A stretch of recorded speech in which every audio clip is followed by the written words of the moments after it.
Halo everyone, kembali lagi di F-Movie bersama saya. Di video kali ini, kita akan membahas sebuah film berjudul The Hard Way.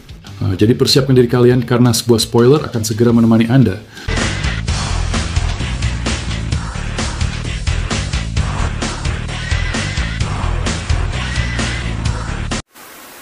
Film ini dimulai dengan menampilkan dua petugas polisi yang sedang mengejar seorang penjahat. Namun, selama pengejaran ini, seorang petugas bernama Cody menderita luka parah, dan penjahat yang mereka kejar berhasil melarikan diri. Penjahat yang melarikan diri itu tidak hanya menembak Cody, tetapi juga mengeksekusi orang yang tidak bersalah. Rekan petugas Cody, Mason, tampak tertekan oleh situasi yang sedang berlangsung. Meskipun Mason berusaha menghibur Cody yang terluka dengan janji akan datang membantu, Cody yakin akan nasibnya yang akan datang, dan kemudian mendesak Mason untuk menghubungi saudaranya bernama John untuk membantu menyelamatkan mantan istrinya dari seorang pria bernama Toro. Mason pun membuat janji serius untuk menyampaikan informasi tersebut kepada John. Di tempat lain, saudara Cody, John Payne, dijelaskan adalah seorang perwira pasukan khusus yang sudah pensiun dan kini mengelola sebuah pub di pinggiran kota New York City. Hingga suatu malam, bar tersebut yang secara resmi tutup menjadi saksi kedatangan dua orang yang tidak diduga-duga, yang mengaku sebagai pengusaha yang tertarik membeli tempat usaha John. Mereka memamerkan kemampuan finansial mereka, mendesak John untuk segera mengosongkan tempat tersebut. Meskipun demikian, John tetap tidak tergerak dan tidak berencana untuk meninggalkan barnya, menolak tawaran uang apapun yang mereka ajukan. Penolakan ini membuat para pria itu marah, yang mulai melontarkan komentar rasis tentang etnis John dan mengancam akan menghabisinya jika ia terus menolak tawarannya. Namun John menunjukkan ketahanannya dengan menanggapi keduanya dengan tegas, dan tentu saja dengan sedikit hiburan.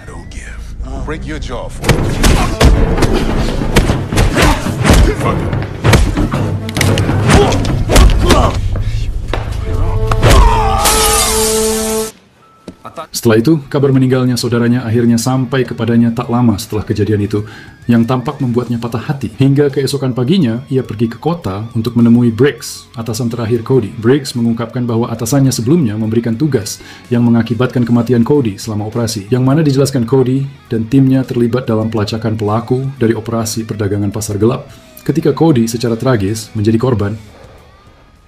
I run all the old units, John, but I don't want a problem. Just take care of your brother. Keesokan harinya, pemakaman Cody pun berlangsung dengan Mason, sahabat terdekat Cody, di antara para pelayat yang jelas-jelas tampak terlihat berduka. Selama operasinya, Cody menjadi korban penyergapan yang menyebabkan kematiannya yang terlalu dini. Tampak Briggs dan beberapa petugas lainnya juga menghadiri pemakaman, di mana di sini John bertemu dengan mantan pasangan Cody bernama Lacey yang dikelilingi oleh sekelompok orang saat dia meninggalkan upacara. Saat yang sama, Vali, teman dekat Cody lainnya, mendekati John. Dia mengingat informan Cody menjadi sasaran setelah kepala sindikat bernama Toro menangkapnya. Dia berspekulasi bahwa informannya adalah penyebab kematian Cody. Mendengar ini, John mengatakan bahwa setelah dia lebih tenang, dia akan mengatur pertemuan dengan Vali untuk diskusi yang lebih rinci.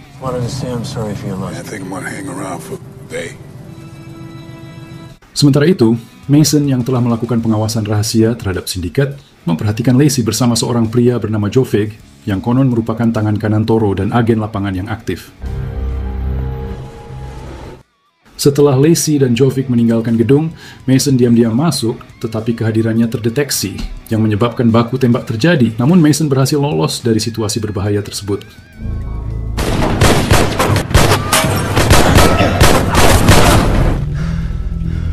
Di tempat lain, Vali menerima kunjungan dari sekelompok pria yang dengan kejam menghabisinya dan juga keluarganya. Kesimpulannya di sini adalah bahwa orang-orang ini bekerja untuk Toro, yang tidak akan menoleransi segala bentuk gangguan terhadap operasinya. Setelah kejadian ini, Briggs menghadapi Mason, menyatakan niatnya untuk mengirim pasukan tambahan untuk menyelesaikan misi. Sementara itu, Mason menganjurkan agar beristirahat sejenak untuk memproses kehilangan rekannya yang kembali gugur. Begitu Briggs pamit, Mason segera menghubungi John dan mengusulkan pertemuan di sebuah pub lokal. John bertemu dengan mantan istrinya bernama Sky, yang bekerja sebagai penari di bar tersebut saat ia tiba. Segera setelah Mason bergabung dengannya, mereka menyaksikan sekelompok pria melecehkan Sky dan menyeretnya ke sebuah ruangan pribadi. Meminta Mason untuk menunggu sebentar, John langsung bertindak dan mengejar mereka. Ia dengan tegas menyingkirkan para pria itu dan memerintahkan Sky untuk segera pulang.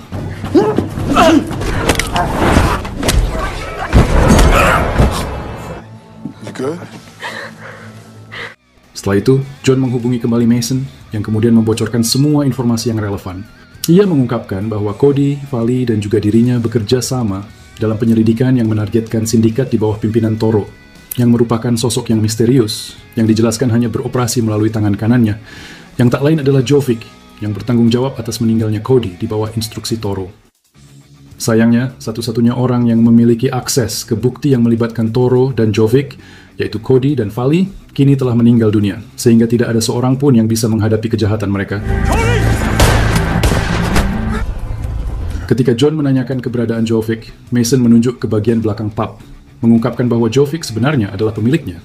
Dijelaskan penjahat itu mengunjungi tempatnya setiap hari Senin dan Kamis untuk memeriksa para penari baru, yang menurut laporan, juga merangkap sebagai kurir untuk komoditas ilegal Toro.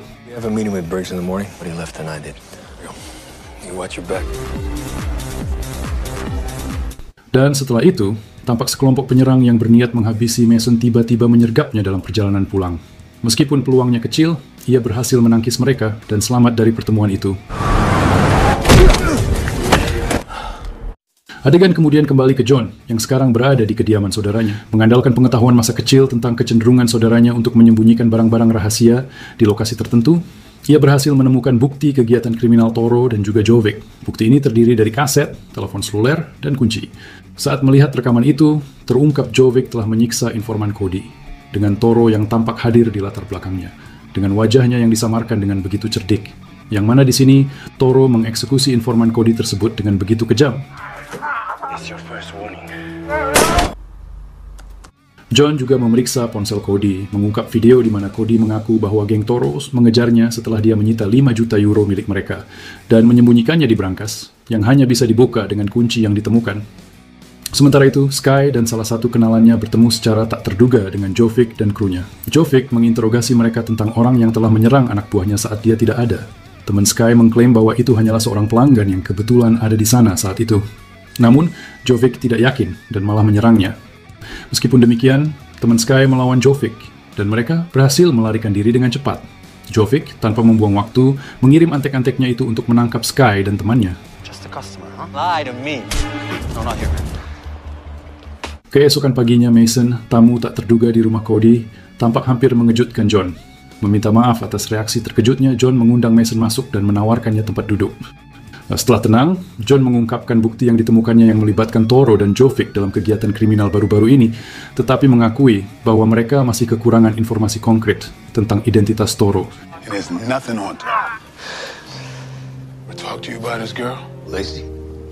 Setelah melihat Lacey pergi bersama Jovic, John dan Mason kini memutuskan untuk mengunjungi mantan istri Cody. Dan setelah bertemu Lacey, John menyinggung topik tentang hubungannya dengan Toro dan Jovic. Lacey menceritakan kepadanya tentang pertemuannya dengan anggota geng Toro, di mana mereka meminta bantuannya untuk merekrut wanita yang membutuhkan pekerjaan. Mereka bermaksud menggunakan para wanita ini sebagai penari dan pedagang barang-barang terlarang. Dijelaskan, ketika Lacey ragu-ragu, mereka mengancam nyawa Cody dan saudaranya hingga memaksanya untuk patuh. Mengingat pilihannya yang terbatas, mereka memaksanya untuk menceraikan Cody dan menuruti semua keinginan mereka. I have to get back soon. Should take care of yourself.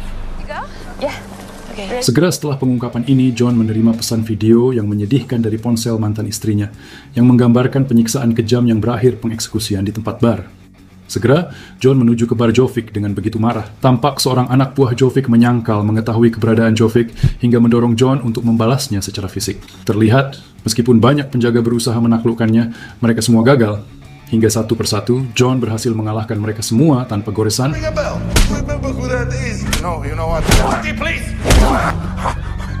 Akhirnya, seseorang mengungkapkan bahwa Jovic sudah dalam keadaan siaga tinggi, yang kini bersembunyi di ruang atas. Jovic langsung menyerang siapapun yang memasuki ruangan, yang kemudian tanpa sengaja menembak anak buahnya itu sendiri. Karena marah, John langsung menyerang Jovic, yang kemudian dengan ekstrim mematahkan lehernya.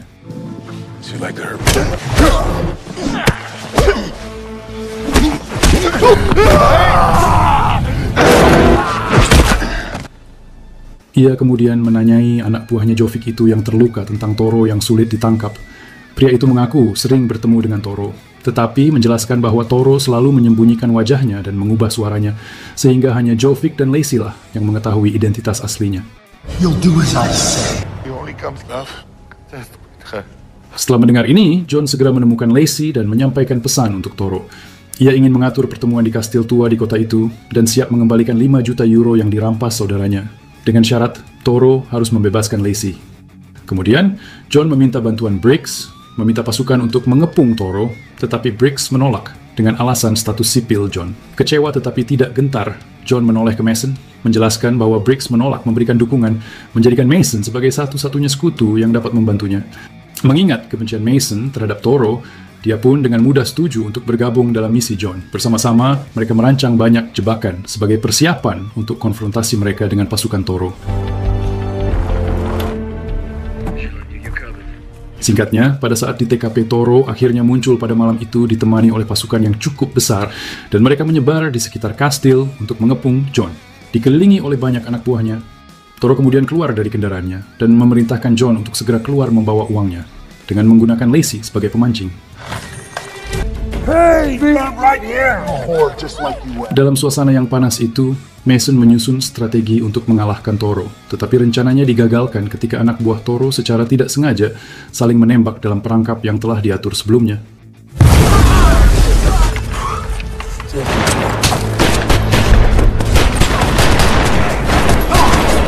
Saat Toro berlindung di mobilnya, John dan Mason menghabisi anak buahnya satu persatu. Toro, yang merasa terpojok, menembak Lacey dan mengungkapkan identitas aslinya ketika Mason mencoba membalas, yang ternyata tak lain adalah Briggs, yang kita ketahui sebagai atasan John dan juga Mason.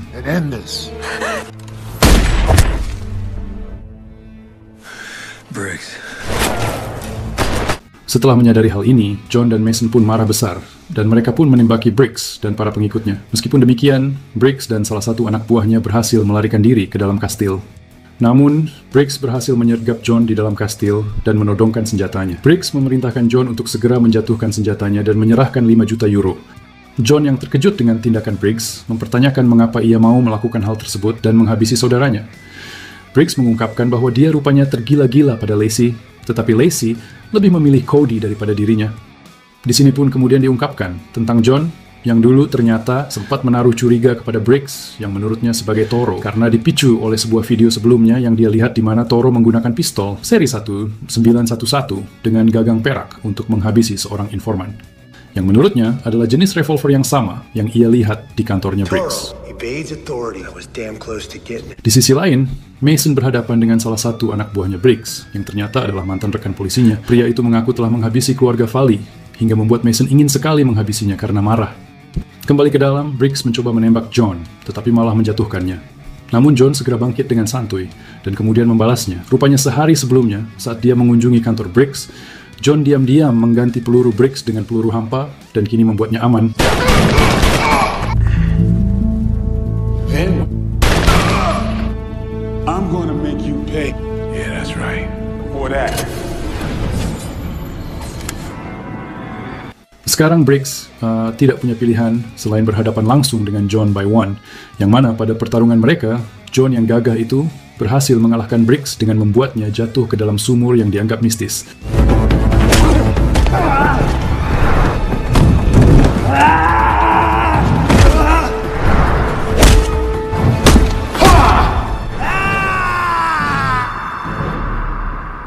Pada saat yang sama, Mason terus berkonflik dengan mantan rekan kerjanya, yang berujung pada upaya mereka berdua untuk saling menyingkirkan satu sama lain dengan begitu epik, yang tentunya juga dimenangkan oleh Mason dengan begitu mudah.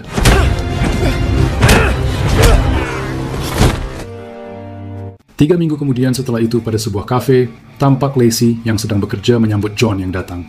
Sementara Mason yang menunggu John di luar. John ada di sana untuk menemui Lacey, yang kini telah mengadopsi identitas baru sebagai Idina, yang merupakan nama belakang Cody. John kemudian menyerahkan surat kepada Lacey sebelum dia pergi, yang isinya meyakinkannya bahwa ia akan selalu menyambut Lacey dan saudara perempuannya jika mereka datang ke New York. Ia juga meninggalkan koper berisi uang, beserta kunci brankas tempat Cody menyimpan 5 juta dolar untuk Briggs. If you ever find called House of Pain, until then. So you're gonna stick around. Dan saat mereka pergi, John mengungkapkan rasa terima kasihnya kepada Mason atas dukungannya. Sebagai balasannya, Mason menegaskan bahwa dialah yang seharusnya berterima kasih kepada John karena berkat dia, Mason kini menggantikan Briggs di kepolisian. Film pun akhirnya selesai. Benar-benar ending yang begitu mengagumkan. Peace and quiet. So ADS, they asked me not to serve and drinks.